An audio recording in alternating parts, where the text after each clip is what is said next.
Welcome to the Kyle Olson Show, our 29th episode. Hard to believe it's been that many, and they haven't talked about canceling me yet, at least not that I'm aware of.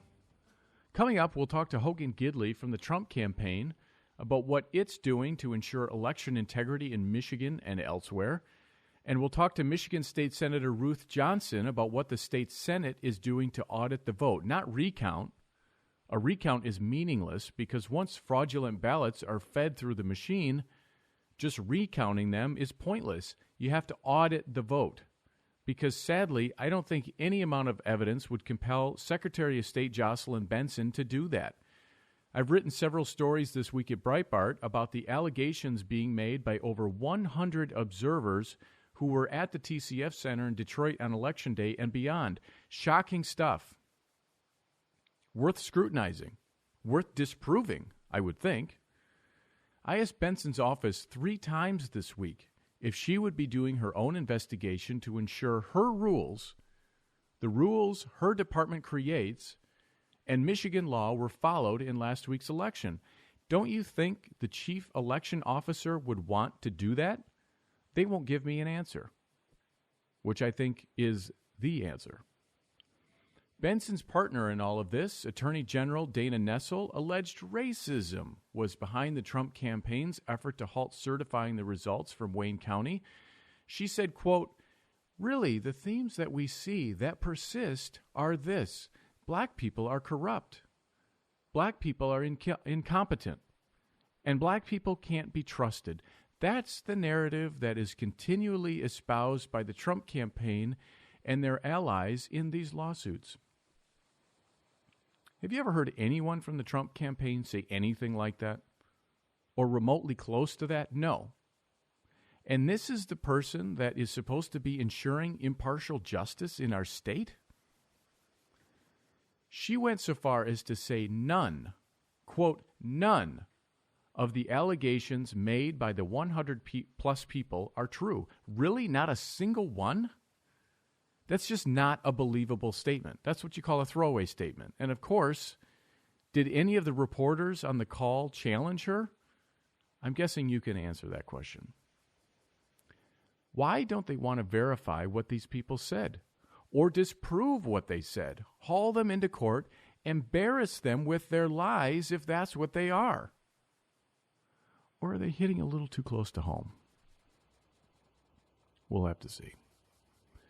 I did an interview earlier this week with Pervez Karzai, a former Iranian ambassador. He defected in 1982, a couple of years after the Islamic Revolution. He's the only living defected ambassador. There were 2 others. They were both assassinated in broad daylight. We were talking about another topic, but I wanted to ask him about Joe Biden and specifically the concern that he would return to Barack Obama's strategy of appeasing the terrorist regime. Here's part of that exchange. Are you concerned that Joe Biden, if he does indeed become president, will return to an appeasement strategy? You know, I have a dilemma because ideologically, because I'm a member of the Labour Party, ideologically, I like Democrats, the way of ruling, you know, with the social justice and this. But I am schizophrenic here.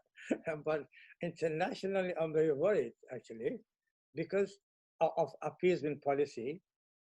Remember when Obama became the president of the United States and went with Michelle to White House, believe me, I was crying of happiness because I was telling to myself, look, Paris, 50 years ago, there was a tableau, a ban at each restaurant. The dogs and the blacks are not allowed to come in. But now this black man with a beautiful black lady, they are going as the first lady and first man in the world, actually. So, but unfortunately, Obama, when the people of Iran, they were killed in the street in 1998, he was telling to Khamenei, I'm clenching my fist towards you, that friendship. And then they made this deal, atomic deal, and they put billions and billions of cash money in the barrels they sent to Tehran. Where is that money? This money has gone to Syria to save that butcher Bashar Assad, to Iraq with Hezbollah, and they pay salary to every Hezbollah members. They have a salary in Lebanon. And even the leaders say that the flus of the Iranian regime, flus means money in Arabic.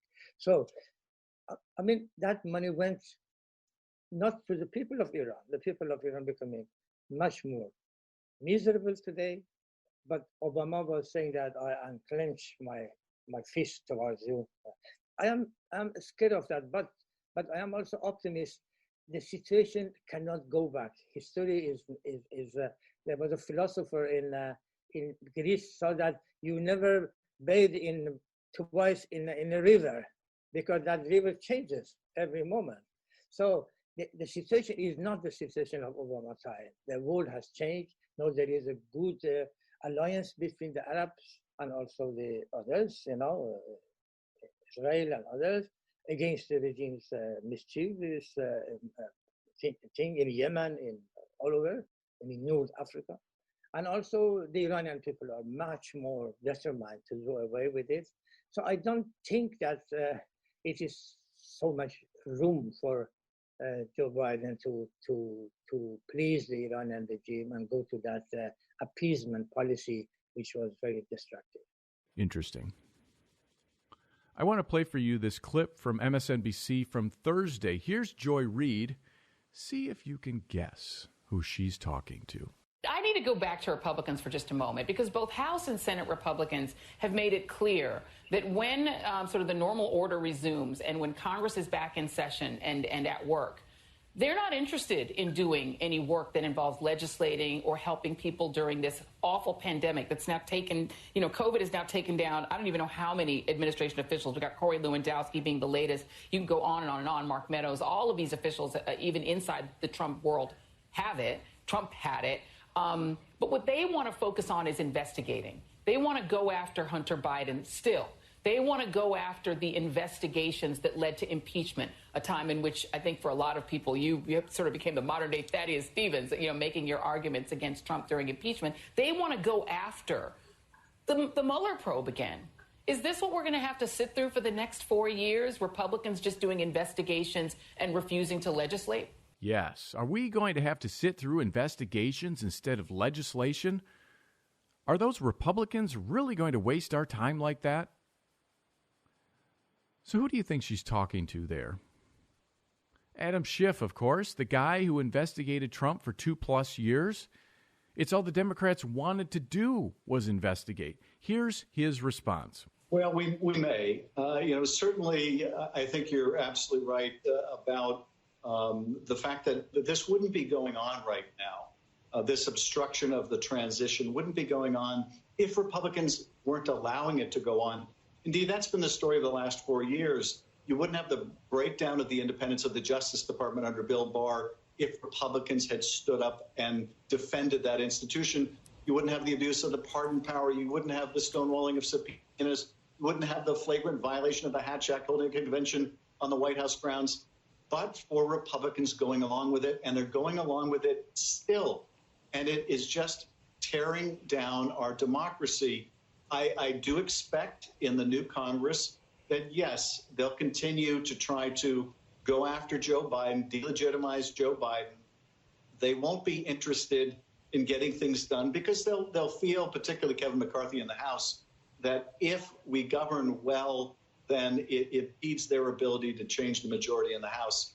We're going to have to overcome that, though, Joy, because the American people are counting on us. They need help right away. They can't even wait until January. Yes, the Republicans will go after Joe Biden, delegitimize Joe Biden, as if that's not what the Democrats did, starting just days after Trump's inauguration. This guy's a piece of work. When we come back, we'll look at how governors and mayors are helping us with their edicts for how we can celebrate Thanksgiving. This is the Kyle Olson Show.